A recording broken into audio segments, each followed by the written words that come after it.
This is Join Us in France, episode 77. Hello, I'm Annie, and Join Us in France is an independent travel podcast about all things French. In this show, I share a lot of travel tips, bits about French culture, French food, French wine, some French language tips, and all sorts of things that will make your life easier when you visit France. The show started in February 2014, and at the time, we only had a few dozen listeners that month. And now, in July 2015, we're all the way to 10,000 listeners per month. So it's wonderful to see that there are a lot of Francophiles who enjoy listening to the show. Thank you very much for your download and for being a faithful listener. Today's show is going to be a trip report. It's the first time I'm doing one of those, and I thought it was a lot of fun to talk to my friends Sherry and Craig, who visited Paris, and I interviewed them on their experiences, and then after Paris they came to visit me, and that's going to be episode 78 next week. Now, they were a little bit nervous behind the microphone, but I think they did a fabulous job. And this episode is full of French tips because they are working very hard to learn French, and they ask me a lot of excellent questions, so stay tuned for that. Also, it's wonderful to note that although Craig had visited France 3 times already, his wife Sherry had never come. They just got married. They were here on their honeymoon. So she had never seen France at all. So she came here with brand new eyes, and she noticed a lot of things that were very interesting for me to pay attention to, because if she needs to know, you probably need to know as well. This week, I want to say thank you for your donations to Scott Helgeson and David Kerwin. Your patronage is very much appreciated. And also this week, I got a very nice comment from a lady named Susan, who says, "Love your podcast. It is detailed, informative, and fun. Can't wait for each edition. You also do a nice job on the show notes." Oh, and thank you, Susan, for saying that, because I spend a lot of time on the show notes, and I don't get much feedback about them typically, so thank you. That was really nice. I listen to a lot of non-fiction podcasts, and Join Us in France is one of the most professional and entertaining ones. How very nice. Thank you. I just clicked on your site to Amazon for a $55 purchase. I hope you get your commission. There is no indication on Amazon that it is linked to you when one checks out. You are correct, Susan. Amazon does not list any commission they are paying out, and since it does not add any cost to you, it looks like nothing happened. But there is a way you can make sure it's working, at least when shopping from a computer. When you click through to Amazon via Join Us, you will see in the address bar of your browser, so at the very top of your browser where you would be typing in the address, you see amazon.com/? tag equals JOUSINFR and then some digits. That tells you that Join Us gets credited for sending you to Amazon. Now, if you shop from an iPhone or an iPad, you will not see it, but I'm told it works all the same. I can definitely confirm that there were more listings, more items purchased than usual this week. So it's probably working just fine. But if you want to verify it, just look at your address bar in your browser. Keep your questions coming. There are 3 ways that you can ask questions. You can comment on the website, as Susan did, or you can do that on the Facebook group. It's Join Us in France on Facebook, or send in a voicemail with your questions, as a few people did. To do that, you go to your favorite browser, you make sure your microphone and, you put on your Skype headset or whatever you use, and you type www.speakpipe.com/Join Us in France with no spaces or anything. And you'll get 2 whole minutes to explain what info you're after, and I can see if I can find it for you. Okay, so now it's time to hear the first part of the interview with Sherry and Craig on their most wonderful trip report from Paris. And next Saturday, I'll bring you more of their adventures in the Toulouse area, including 2 fabulous locations that I had never heard of. So yes, you can teach an old dog new tricks. All right, everybody. Well, I am here today with Craig and Sherry. I've been friends with Craig for a while. We've known each other for a long time. And you two just got married. Yes, we did. Just a couple months ago. And so you're here on your honeymoon. Yes. Wonderful. Okay. So they are going to tell us quite a lot. We're going to have a trip report about what they did in Paris. And we're going to do this in 2 parts. First part is going to be Paris. And then they're down south visiting us. So they've done some stuff. We've done some stuff together. So that's what we'll be talking about.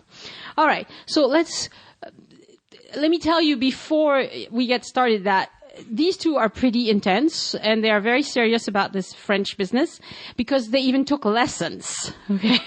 Which is not, I mean, I don't know how many of you listeners take French lessons before you come, but this is a bit unusual. So they did take lessons. How many lessons did you take? How did you do it? So we found a tutor close to our home. Yeah. And we went to her about once a week for several months before we came here. Wow.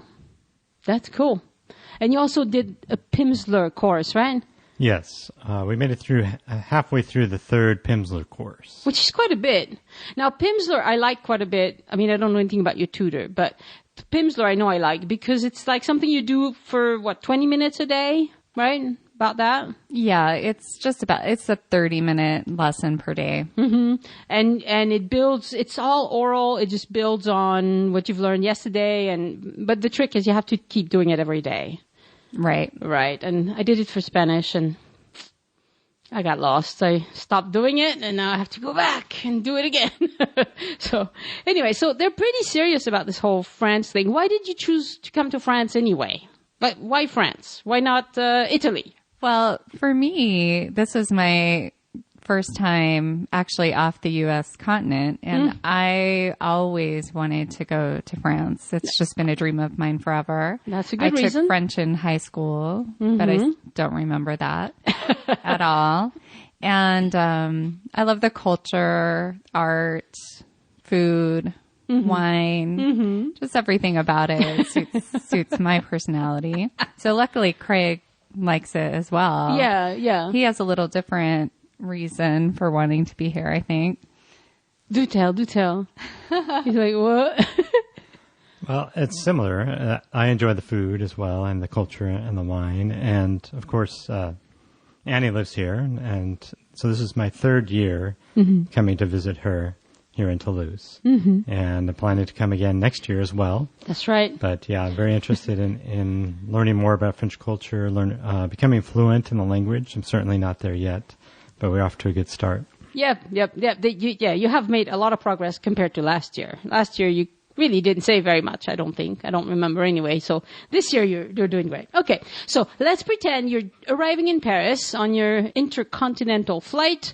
And what did you do? How did you get into Paris from the airport? So generally, I take the RERB train from the Charles de Gaulle Airport. Yeah. This year we took a direct flight from San Francisco, SFO, to Charles de Gaulle. It was about a 10.5-hour flight. Oof. Yeah, it's long, but it's nice to do it all in one chunk. Yeah. We flew in. We went to the signs are very clear.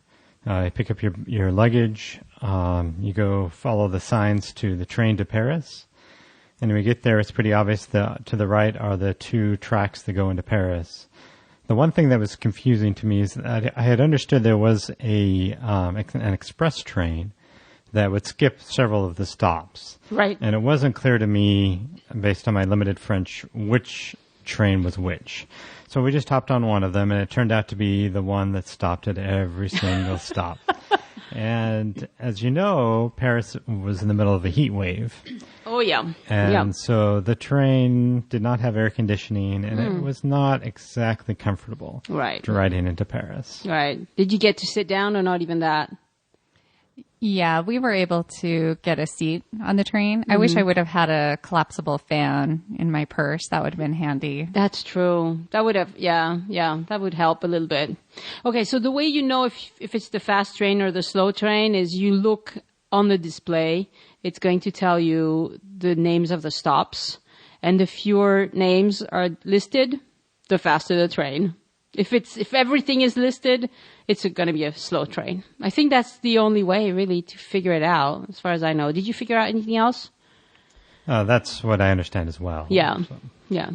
But you have to know that before you get there. obviously. Okay, and then where did you stay? Tell us a little bit about your hotel. I suppose you went from the area to your hotel. Yeah, the flight from San Francisco lands in Paris at 5 p.m. Paris time. So it's pretty late in the day. So all we That's really good. wanted to do, was get to the hotel, get some dinner, and get to bed. Our hotel is in the Latin Quarter, right near the... C'est Saint-Michel, right? yeah. This Boulevard Saint-Michel. Notre-Dame. Notre-Dame. Notre-Dame, That's what I yes. was looking for. Yeah. Yeah, it's right near the Notre-Dame. So we get off at the Saint-Michel station for the RERB, and it's just a block or two to the hotel. Yeah. Yeah, it's very well situated. It's a hotel that I've stayed at. It's pretty inexpensive as well. So maybe I'll give the link for that. Yeah, it's near so many shops and restaurants and the train, couple of metro stations, and it's really a clean, simple hotel. It's very simple. No bells and whistles. Right, it's very basic. As a matter of fact, you mentioned earlier that it doesn't have air conditioning. No, and we were worried. We knew that before we came, and with the heat, we were worried we were going to need to go find a fan to purchase an electric fan, but they had that provided. Oh, okay. So it really wasn't that bad. The fan made it okay. Mm-hmm. That's good. That's good. Well, at least they have that. I mean, for a cheap hotel, that's really good to know. And the other thing that's good about this hotel is the breakfast, right? Yes. Yeah, we look forward to that every morning. One thing I wanted to mention, though, is there is no elevator in the hotel. Correct. And so there's a spiral staircase, which was quite fun, but just keep that in mind. Yeah, you have to haul your luggage up. And it's there's not very many rooms, but they're all around this spiral staircase. And, if you're on the top, you're going to be hauling stuff a long way. Yeah. Right. Yeah. And we were only on the second floor, so it wasn't bad, but just depends on the person's ability to carry heavy luggage. Right. But I found that it was very, it was just, what do you say? Cost efficient, I guess. For the location, it's really good. You have a Best Western right next to it on the same street. And I checked the prices on the Best Western. It was twice as much. Like, okay, then I'll put up with this. And that was the experience we were looking for. We were looking for something a little more local. We didn't want to stay in a chain hotel. I wanted something a little more where we felt like we were in France. Right. Certainly provided that. Yeah, without being the super fancy boutique hotel, but it has this French feel to it because the French owner is there. As a matter of fact, when I stayed there, the French owner and his brother were having a massive argument one morning, all in French, obviously. And the people who stay there are some French, some not. I mean, but there's some of everything, but it's not all fancy, American tourists or people with big budgets or, whatever. Yeah. And the owner speaks several languages and he's very helpful. He gives you a map and tells you where you are and where some of the things are. And do they still have the little kitchen in there? Oh yeah. There's a washer and dryer, so you can do laundry there for free, and they have a kitchen that's shared. So and it's teeny. It's really small. And very old. Yeah. Yeah, they haven't renovated that, have they? No. But if you wanted to buy a few groceries and do some things yourself, you could do that. Yeah, you could put together a salad or something, and simple. Keep it simple. And there's some grocery stores not very far. So that's what we ended up doing in this hotel is we would just, on the way back, we'd buy a few things and get them ready quickly in the kitchen and eat them. And that was that. And there's a dining room. You can eat in the dining room if it's available. Yeah. And we didn't do that, but we saw a lot of people using those. So I'll put a link to that hotel in the show notes. So that'll be joinusinfrance.com/77. All right. So what did you go see? You were there for 3 days, 4 days? Yeah. So we were there for about 5 days. Oh, okay. And the first day we went to the Eiffel Tower, so because that's when the first day when you arrived, right? When you arrived, or the next day? No, the next day. Okay. Yeah. So we went there in the morning. It was very crowded that morning. It was a Saturday morning. Oh, yeah. The lines were really long. It was really hot. So we mostly just walked around there. We walked around the Trocadero and took some pictures. But then we decided to go somewhere with air conditioning. So, so we went to Musée d'Orsay after that. And did you have a picnic on the Trocadero, or is that the day you had your picnic? Because I know you went back to go up the tower, right? Yeah, I think we went to the Eiffel Tower 6 times. In the 5 goodness. days.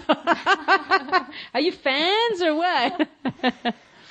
Yeah, one of the things we had wanted to do, since we were on our honeymoon there, is we wanted to have wine and a nice sandwich at the base of the Eiffel Tower. Right. And the first time we were there, we actually saw a little shop that sold little bottles of wine and sandwiches. Perfect. And so we went back there. I can't remember which day, but right. We got the sandwiches and the wine, and we sat at the base of the Eiffel Tower and enjoyed our romantic dinner. Wonderful, wonderful. Yeah, it took a few times going back to get a shorter line that it was worth standing in. So in the end, top. how long did you have to wait when you decided to buy your ticket that day? Was it like... So it was about an hour that we waited in line. Okay. So we waited in line for about 10 minutes the first time, and then we saw that they closed the top. And so it was open when we got in line, but then 10 minutes later it was closed. So that's when we decided to leave and try again. But then when I was reading about the Eiffel Tower, that is a pretty common thing that they'll fill up. And so the next time we went, it was about 15 minutes or so, and they closed the top again. Yes. And we went ahead and went up just to the second floor. That time. I would say it's best to just go to the second floor because, for one thing, you don't have to wait because it gets full and they just stop sending people up there until people evacuate. They have to have crowd control because it's pretty tight up there. But also on the very top, you can hardly see anything. You're so far up the ground that you don't see anything. And even if you have pretty good zoom lenses, you're not going to see much. So I would say second floor is good enough. But if you have this desire to go to the third floor, by all means, go. Yeah, if you have the stamina and the time to wait. You could hoof it if you wanted to, really. No, but it was great on the second level. It was great. And you could see a lot. And so we went back yet another time because we wanted to do that at night. So, we wanted a view in the daytime and then one at night. So, yeah, we had fun with the Eiffel Tower. And so which one did you prefer, day or night? If the listeners can only go one time, what should they do? Well, I think the night that's pretty romantic, and when it lights up. So in the evening and the sparkle. Yeah. And because, the darkness around you, it feels less touristy for some reason. I don't know. There's just seems quieter and it's more romantic. Oh, the tourists are there. You just don't see them. You just feel like you have a little more space. So I don't know. Night. It's pretty romantic. Cool. All right. What else did you? Oh, so you went to the Musée d'Orsay. What did you think of that? I was going to make one more comment about the Eiffel Tower. Both times we walked down, and it's not a bad climb down. Yeah, it would be pretty tough to take the stairs up. But we would we went down to the first floor where they have big restaurants and shops and things now. And I think those are new. It is new last year. And a lot fewer people, right? Yeah, almost nobody compared to the other floor. Yeah, if you want a little bit more peace and quiet, the first floor is a good bet. Yeah, the first floor was quite nice. We got lunch there and sat out. Had nice views of the city. And I think that if you can't stop on the first floor when you go up in the elevator, right? The elevator will take you to the second floor, and then you can walk down. Yeah, that's right. Yeah, that's how they do it these days. And what sort of food do they have on the first floor? Was it mostly sandwiches and stuff, or? Yeah, it was just really basic, the jambon et fromage sandwiches, things like that. Yeah. Well, that's okay. Jambon beurre is pretty good. Jambon beurre. On the Eiffel Tower. And if you go all the way up, you can have champagne up there. There's a champagne bar now. But you have to go all the way up first. Well, and there's a sit-down restaurant on this first level as well, but I think you need reservations for that. Yeah. There's a very fancy restaurant on the Eiffel Tower, and it's probably on the first floor. Probably. It's a very nice one, but yeah, you need reservation, days in advance at least. So, all right. So, Orsay Museum. What did you think? I enjoy Orsay. I've been to Orsay and the Louvre, and Orsay feels more accessible to me. We were able to go through the whole museum and enjoy the entire museum, where the Louvre is pretty overwhelming. Yeah. But I particularly enjoy the art at the top level, the Monets. There are a few other artists that we found that we quite enjoy. We spent a lot of time up there. Right. In fact, I like to go to the top first and then come down from there. Right. I think that's a good strategy. Yeah, go ahead. Yeah, and it's just a really pretty building too. Just even to go inside the sculpture area, it's well designed and it's less crowded. So I haven't been to the Louvre yet. We're going to go when we return to Paris in a few days. Yeah. But yeah, it's just if you're not feeling up to the crowds and you're not a super intense art person and have to see everything, it's a great museum. It's very approachable. Yeah. And it's got a lot of pieces that you will recognize just from popular culture because they have so much. Yeah, they have a little bit of everything. Yeah. So very good. All right. Some other places you saw? So the next day was Sunday, and we went to Jardin du Luxembourg. Le Jardin du Luxembourg, yes. It's so beautiful. And we loved that day. It was a Sunday, and it was mostly locals there, people with their kids, people having picnics, people playing des boules. Ils jouent aux boules. La pétanque. Yeah. And so we loved that. It was so calm and relaxing, and we actually want to go back there and just spend some more time in the garden. It's just really nice, and you just feel like that's where the locals escape to get a little peace. Yeah, and everything's free there. I mean, there's no fee to get in, right? No, there was no fee. So if you want food and drink, you could obviously buy some there. I assume I haven't. Yeah, I didn't see a lot of places to buy food there. There was a little kind of snack bar, but it seemed like most people had brought in picnics. Oh, so maybe you stop at a little grocery store and get some cheese and bread. It'd be nice. Exactly, and I think that's true at the Eiffel Tower too. Bring your own. Like it's very easy and it's fine. Everybody does it. You won't be the only one. Everybody does it. So that's good. Yeah, because the Jardin du Luxembourg doesn't have that much in it. Is there a lot of sculpture or anything like that in there? Or is it just mostly French gardens? And There are a few sculptures scattered throughout the garden. But yeah, it's just, like Sherry said, it's just a relaxing place. It's just very enjoyable. And it was perfect to kind of break up our 5 days to have this little bit of reprieve to enjoy walking through the gardens. It was quite relaxing. That's great. Okay. What else did you see in Paris? So we had to go down to the Arc de Triomphe, of course, and see the Champs-Élysées. But that was kind of funny because in my, childhood fantasies, eating on the Champs-Élysées, it was really romantic in my mind. Right.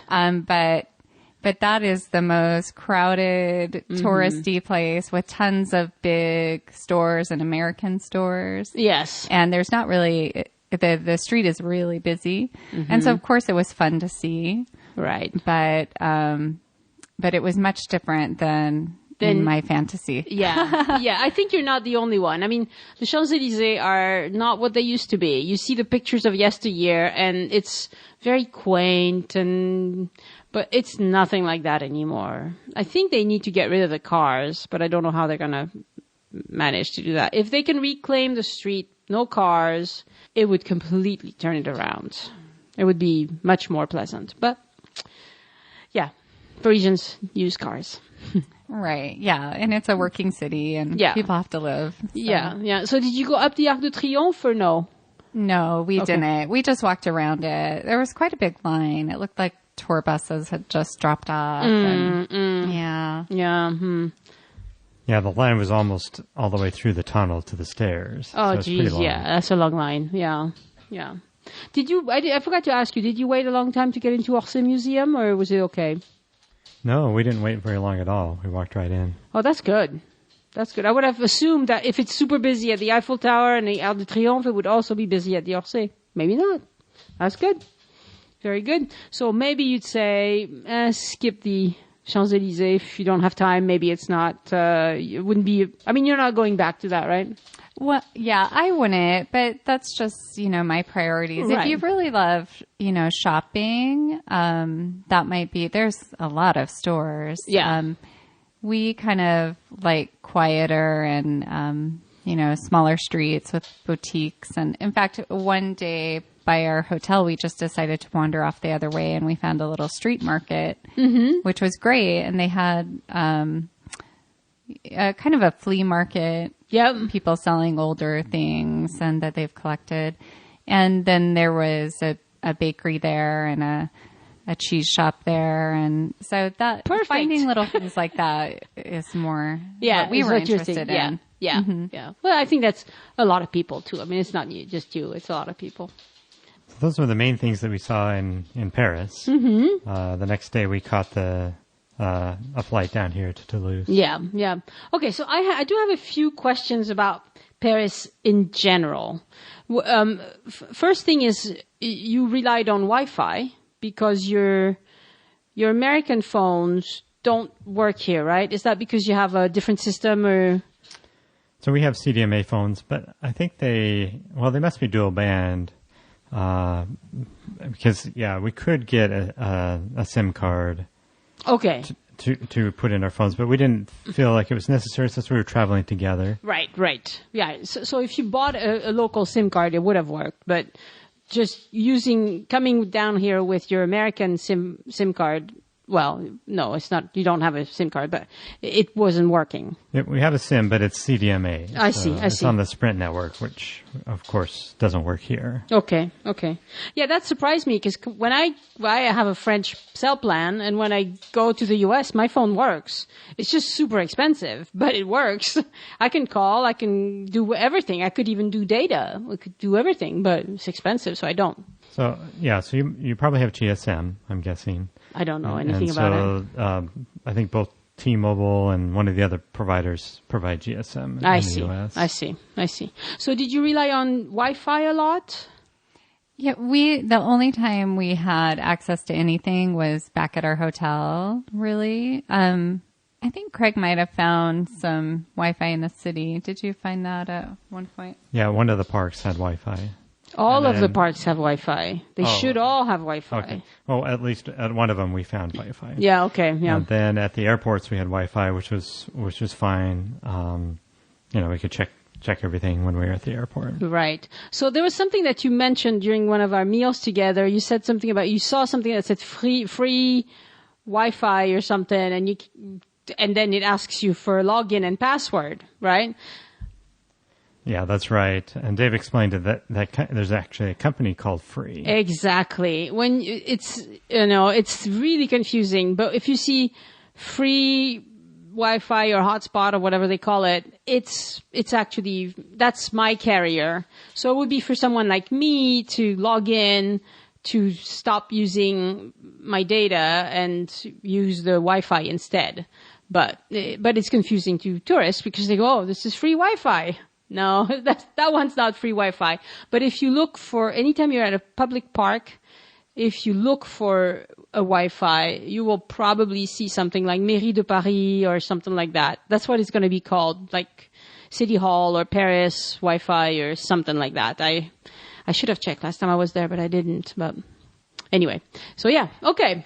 Yeah, so we were able to, just by planning our trips, at night in the hotel, and then we cached some of the maps for the city onto our phone so that when we didn't have service, we could still look at maps. Right. And there's really good maps all over Right. the city and in the subway too. Right. What I recommend that people do is buy one of these little booklets of Paris streets. And it just puts pocket size. You put it in your pocket. I paid €6 for mine. It lists all the names of Paris streets, and it gives you a map. And it's so much faster than Google Maps. I mean, even for me that has a local plan, Google Maps are like, oh, please hurry up. Like, I could have looked this up 20 times by the time. So, yeah. Yeah, that's a good idea. And that's similar to what we did by just, I don't know, Craig could explain it better, but putting the map on our phone. Right. Because then it was a permanent thing that we could still zoom in and out of, but it wasn't needing any data or Wi-Fi to connect to it. Right. How did you do that, Craig? You want to, for the techies amongst us? There's a concept called My Places on Google Maps. And if you go in there, first you center your map on a certain location that you want to save. You go into My Places, you click on Add a New Place. It'll ask if you want to save that map. Now, if you're zoomed out too far, it's going to be too big to save. And so the Save button will be disabled. Grayed out, okay. But if you zoom in close enough, eventually you get to the point where you'll be able to click on Save, and it'll save that map. And then you don't need any sort of data to access that, because it'll be local on your phone. That's very good. And is it searchable? Like, could you search for a street name? We didn't try that. We would just use it to zoom in and find our way around. I would mention, though, that one of the most important things is to have a Metro map always with you. Yeah. And so we had a paper copy of that we would carry around. Yeah, and that's totally free. Between the Metro map and the cached Google Maps, we were able to find our way around. Very good. Very good. Okay. Were you surprised by how many smokers there were around you in Paris?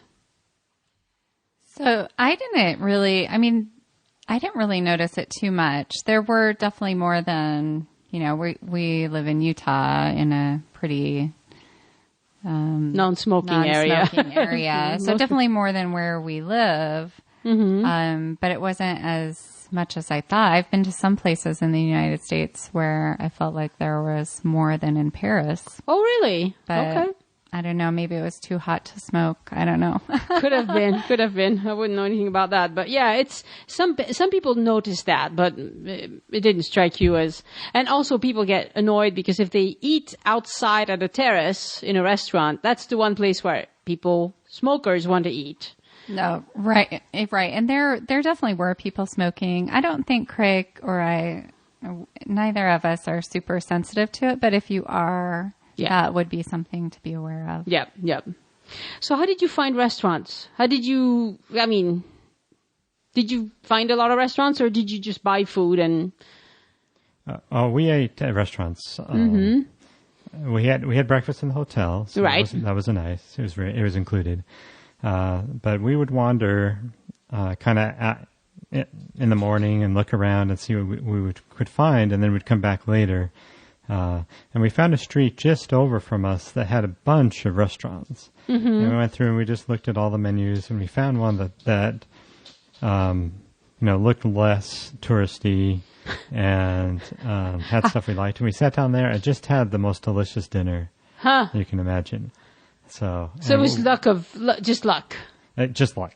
And so we plan to go back to that restaurant when we return to Paris in a few days. Yeah. And so what's your criteria to know whether it's touristy or not? How can you tell?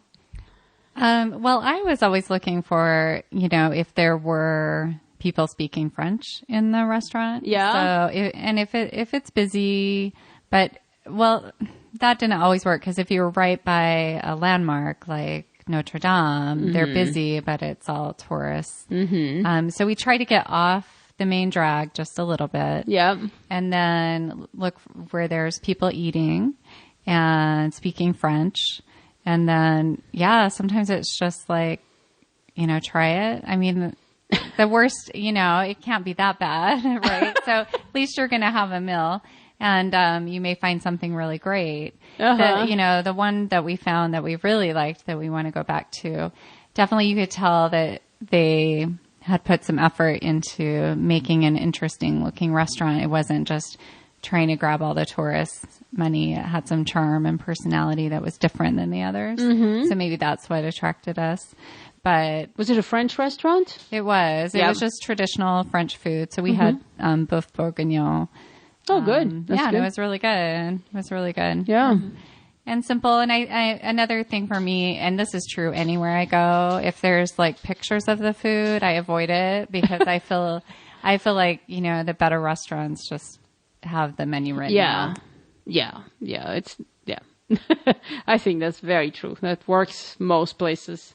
But of course, if you're a tourist, that might be actually comforting to you because you can see a picture of what you're going to eat, you know? Yeah, that's true. We had to, on quite a few menus, just translate some words with the Google Translate or just guess or ask what, you know, what is this? Qu'est-ce que c'est? And this word. Yeah.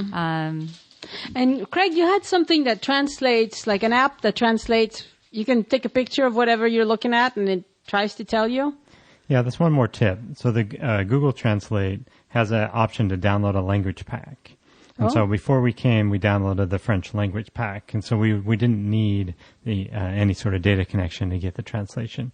And yeah, part of the Google Translate is a camera app that you just point it at a sign and it will try to translate that for you. Wow. Does it do okay? Well, it kind of gets you the general words. So yeah, it's better than nothing for sure. It's Google Translate good. But one thing, Which is Yes. pretty bad, but that's okay. One thing I noticed is that in Paris, a general rule of thumb is that the menus, they were translated to English as well as French. But if you leave Paris, you'll find that less and less. Yeah. Okay, now I do have to make a distinction because in French, if you ask for le menu, what you are going to get, and you probably know this, but there might be some listeners who don't. If you ask for le menu, what you get is the daily special. So le menu is not the menu. The menu is not the menu. Okay, I'm sounding crazy, but what you're used to in America, the menu, which lists all the things that you might eat, that you might order at that restaurant. To us, that's la carte, as in à la carte, right? So if you want to see everything that they could serve you, ask for la carte. If you just want a daily special, then ask for le menu. Okay? And a lot of restaurants anymore, at lunchtime, for instance, just about everybody gets the daily special because they know it's going to be fresh and good and, you know, it's what they're good at making in this particular place. And they might ask you, like, do you want this appetizer or that appetizer or this main dish or that main? You might have a few choices, but not very many, 2 or 3 typically. So you knew that, right? yeah, we had been told that by our French tutor. Okay. And so that was nice though, to try those, like you said, to try the menu because like you said, it's what they're making a lot of that day. Right. People like it. Yeah. And so that was a pretty safe bet to stay with that. Yeah. And then you get to try, a few things. Different things. Yeah. Yeah. So it's fun. Yeah. 'Cause you get an entree, which is not the main course. So that's a little different too. That's So, right. Explain that. So an entree is your introduction to your dinner. It's like an appetizer. Yes. In the U.S. rather than the main course. Right. So you And have the- your entree and then your main course. and Which then we would say le plat principal. So the plate, I guess. Plat, but it's without an E at the end. Plat principal is your main dish. And then dessert. Okay, dessert is almost the same. Yeah. Oh, and the other thing you wanted to know about is the wine. We talked about this also, and I think that's really interesting because in France, almost everywhere you eat, they will have a house wine. And to ask for the house wine, you ask for un pichet de vin. And then they will ask you if you want a big one or a small one or what color you want. Do you un pichet de rosé, un pichet de rouge, whatever it is that you would want. And that's typically pretty inexpensive. Do you have in mind, how much you paid for a pichet de vin? Yeah, just a few euros for the 25 centiliter. centiliter, and So- then a little bit more, maybe another liter for 50. Yeah. Yeah. So it's really not very expensive at all. And it's what most people drink. It's the normal thing. And also to ask for water. If you just want tap water, because if vous demandez de l'eau, they are going to bring you bottled water and they will charge you €5 or whatever for the bottle of water. But you can also get tap water, and the way you ask for that is une carafe d'eau. Une carafe d'eau. Okay? It's available at any restaurant. Anywhere you sit down to eat or drink, you could ask for a carafe d'eau. Yeah, and we knew we ordered the water incorrectly the first time when we got the fancy glass bottle. Mm-hmm. And so then we figured out how to ask for a carafe d'eau. Yes. Un carafe d'eau. Right. And so that made it a lot easier from right. then on. And then also we saw we were ordering wine by the glass. Yeah. The house wine still, so pretty inexpensive. Mm-hmm. But then we would see people with these carafes of wine. Right. So once we figured out that was a pichet. Exactly.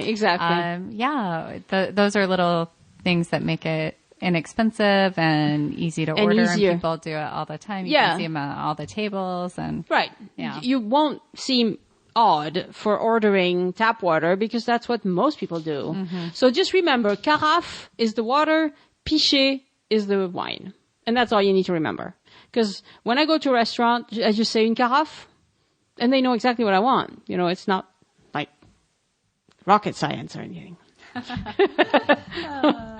Okay. All right. Oh, and the other thing you asked me about French was, what's the difference between bonjour and bonsoir and bonne soirée? Right? So, I explained. So maybe you explain now. Oh, okay. Well, I had heard people saying like, bonjour, which I knew was, hello and good day kind of greeting. Yeah. And, but I'd also heard, people saying bonjourné. Yep. And then bonsoir, I knew, but then I heard people saying bonne soirée. That's right. So we had asked you what the difference was, and, it's really not much of a difference. Soirée is more, bonne soirée is maybe when you're partying, leaving somebody. Exactly. It's like, hey, have a good evening. Exactly. Rather Bonne than soirée. a greeting. Exactly. So yeah, we heard that. We would pay attention to, because we're really interested in learning the language. Yeah. So we eavesdropped on a lot of conversations. Creepy people. Yeah, exactly. Creepy Americans.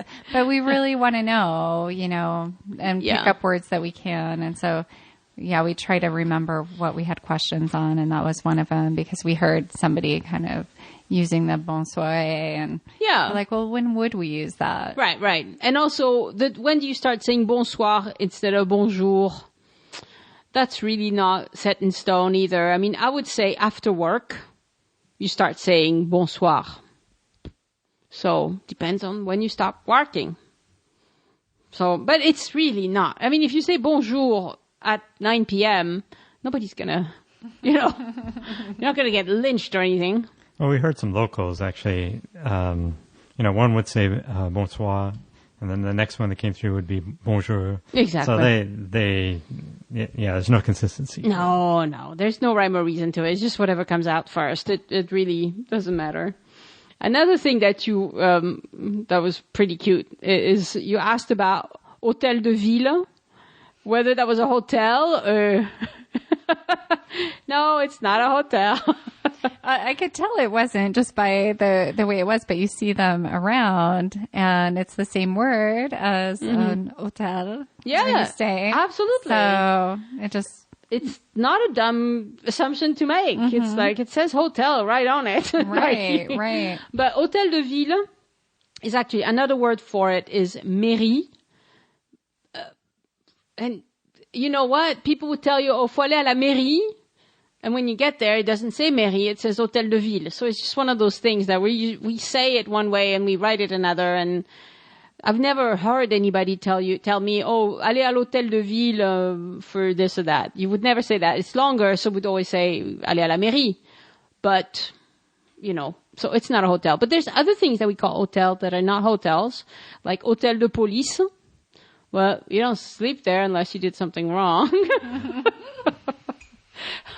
So it's the police hotel, I guess. And you have also the l'Hôtel Dieu, which is the old word for hospital. So those are not hotels either. It's a hospital. So there you go. So watch where you try to get a reservation. yeah. Don't, it won't be listed with the hotels anyway. If you search for it on Google is smart enough to know that. It won't send you to the Hotel de Ville for. All right. Well, one last thing I think is the chip and card signature, the credit cards, because there's been some changes. So go ahead and tell us what your experience was. So in the U.S., most of the credit card companies, I think all of them are rolling out the chip. But the U.S. companies have gone with the chip and signature. Yes. It's almost impossible to find a chip and PIN. I think there are a couple of credit unions, like some federal credit unions, that will issue a chip and PIN. Yeah. But the chip and signature is primarily what, at least what we were issued. Yeah. And if you ask them for a PIN, they'll give you a PIN, but that will work more as a cash advance rather than a charge. Oh. So you just want to use your card. And last year, a lot of the vendors were confused by my chip and signature card, but this year, no problem. They all seem to understand. They all seem to get, oh yeah, this is a chip and signature. Okay. But you did run into a problem wanting to buy gas. Yeah, we couldn't get our cards to work at the automated pump. Right. Yeah, I think that would be a problem for most people because there are very few gas stations anymore that have an attendant. But if you have a chip and signature card, you're going to have to find a gas station with an attendant. Or stop at for instance, if you stop on the highway, on the freeway, all of those stops have people. But if you want to just buy gas the cheapest way possible, which is like at a grocery store, typically, well, there's not very many. In the Toulouse area, I know of one. So it's really, that's a lot of gas stations for just one attendant. Yeah, so probably, we weren't doing a lot of driving around, but if you are going to rent a car and drive all over the country, maybe, make sure you fill up on gas wherever you can find a place that has an attendant. Fill up on gas at the more expensive gas stations that still have attendants, because otherwise it's, they won't take your card, so. All right. Well, that's it for the Paris part of the trip. Overall, are you dying to go back? Was it fun? As fun as you hoped? We are excited to go back. And this time, because we're going there in a couple days, that we will not have as much jet lag. So that's right. I think that's going to be nice. But yeah, there's so much to see there, and we barely scratched the surface. Yeah. Just, it's a very energetic, exciting city. Mm-hmm. What did you, go ahead, sorry. And romantic. And romantic as well, right? It really is, right? What's the most romantic thing you did? The Eiffel Tower at night or what? I think that was one of them. Just wandering the streets together because we both really enjoy the culture and the food and we appreciate the architecture and the streets. I think just the whole experience was really nice for us. Mm-hmm. So since you had been to France before, is there a food that you were looking forward to, a French thing that you were looking forward to buy again here when you got back? What's your favorite thing to buy? So Craig really was dying to get some tarte framboise. Les tartelettes. Tartelettes aux framboises. Yeah. Yes. I think last year we were dating then when he came last year, and he sent me a picture of those to make me jealous. And we found a French bakery near our home in Utah. And I went and bought one of these there, and it just was not the same. So I was really looking forward to coming to the bakery around the corner from Annie's house. Les tartelettes aux framboises are excellent indeed. And all the other ones too. It's just a good plain, the one place where you do find real French pastries, not too far from Utah, is at the Paris in Las Vegas. they have Le Nôtre Bakery, which is a French chain. And so they do everything from scratch. It's very good. Okay, we're going to go there the weekend we get home. On the road again. Yeah, it is a problem because in America you do find pastries that look right. They look like French pastries, but they don't taste right. Now, of course, if you've never had the real thing, you might not know. You'll be perfectly happy, which is fine. But if you have had the real thing, you're like, what is that? Yeah, something special here for sure. And maybe it's just I don't know, something in the air in France, but everything tastes really good. It's the air. No, I think it's the fact that everybody who works at a pastry shop has to have 2 years of training. And it's pretty intensive training. We have a friend who does this, and he's like, I'm having to learn so much. I thought because this was practical training, it was like he thought he was done with having to think. Well, think again. He wasn't done thinking. You gotta, if you're going to be a pastry chef, you gotta use your brains. So, all right, Guy. Well, thank you very much for talking to us. Thank you. Yeah, thank you. And we will talk to you next time. Next time it'll be a trip report from the stuff they've done in the South. And they actually went to some places where I have never been. So it'll be very exciting. All right. Au revoir. Au revoir. Au revoir. This brings us to the end of another Join Us in France travel podcast. You can leave a comment on the website, follow us on Facebook, or look for @ParisPodcast on Twitter. I put lots of information on Facebook and Twitter that never makes it into the shows. And also, this is a subliminal message. Join the mailing list now, today. You can do that on joinusinfriends.com. Look for the green button. Et c'est tout pour aujourd'hui.